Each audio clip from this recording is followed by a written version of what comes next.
പ്രിയ സുഹൃത്തുക്കൾക്ക് നമസ്കാരം. നേര് പറഞ്ഞാൽ എൻ്റെ പന്തിയാണ്.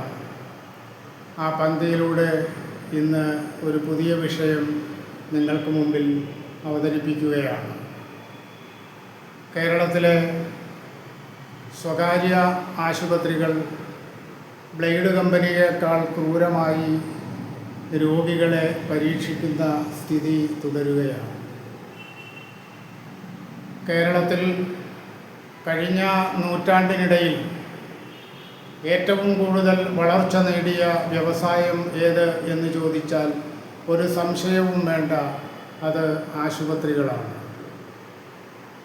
സ്വകാര്യ മേഖലയിൽ ആശുപത്രികൾ തുടങ്ങുന്നത് ശ്രദ്ധിച്ചാൽ നമുക്കൊരു കാര്യം മനസ്സിലാകും.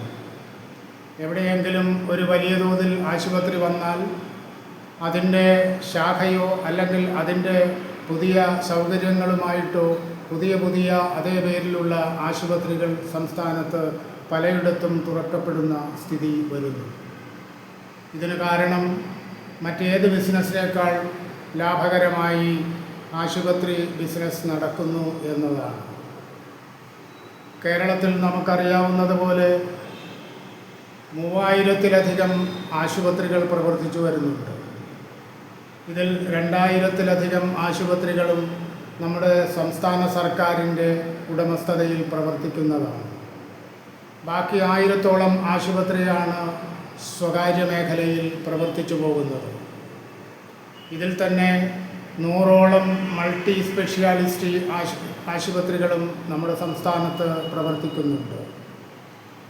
ഈ പറയുന്ന മൾട്ടി സ്പെഷ്യാലിറ്റി ആശുപത്രികളാണ് സമൂഹത്തിലെ സാമ്പത്തികമായി മുന്നോക്കം നിൽക്കുന്ന കുടുംബങ്ങളിൽ നിന്നും ഉള്ള രോഗികളെ മാരകമായ വിധത്തിൽ പിഴിയുന്ന സ്ഥിതി ഉണ്ടായിരിക്കുന്നത്.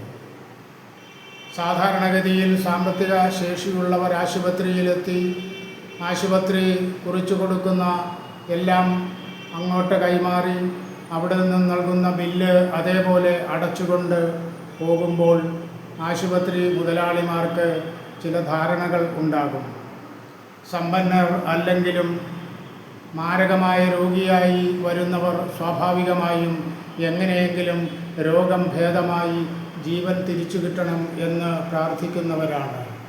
അതുകൊണ്ട് തന്നെ ദരിദ്ര ജനവിഭാഗമാണെങ്കിൽ പോലും രോഗബാധയുമായി ചെല്ലുമ്പോൾ സ്വകാര്യ ആശുപത്രികൾ പറയുന്ന എല്ലാം സഹിക്കുന്ന സ്ഥിതിയിലേക്ക് രോഗികൾ എത്തിച്ചേരും. ഇപ്പോൾ പഴയ ഒരു സംവിധാനത്തിലല്ല നമ്മുടെ ചികിത്സാ മേഖല പോകുന്നത്.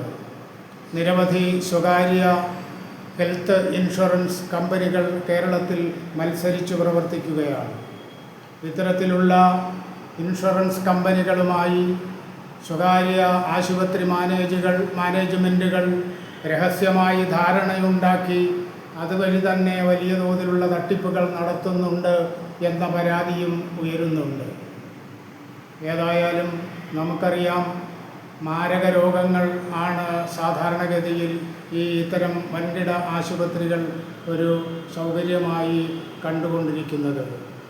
ഹൃദ്രോഗ ചികിത്സയായാലും കരൾ രോഗബാധയായാലും ഹൃദയ സംബന്ധിയായ രോഗങ്ങളുടെ ചികിത്സയായാലും ഇത്തരം രോഗികൾ ആശുപത്രികളിലേക്ക് ചെന്നാൽ ലക്ഷങ്ങളുടെ ബില്ല് അടച്ചതിന് ശേഷം മാത്രം ആശുപത്രി വിട്ട് ഇറങ്ങാൻ കഴിയുന്ന സ്ഥിതി ഇപ്പോഴും തുടരുകയാണ്. നമ്മുടെ സംസ്ഥാന സർക്കാർ ഇത്തരത്തിലുള്ള വലിയ പരാതികൾ ഉയർന്നപ്പോൾ സ്വകാര്യ ആശുപത്രികളിലെ പ്രധാനപ്പെട്ട ചികിത്സകളുടെ നിരക്കുകൾ പരസ്യമായി പ്രദർശിപ്പിക്കണം എന്ന് ഉത്തരവിട്ടിരുന്നു. മാത്രവുമല്ല, പ്രധാനപ്പെട്ട മാരക രോഗങ്ങളുടെ ചികിത്സാ നിരക്ക് സർക്കാർ നിശ്ചയിക്കുകയും ചെയ്തിരുന്നതാണ്.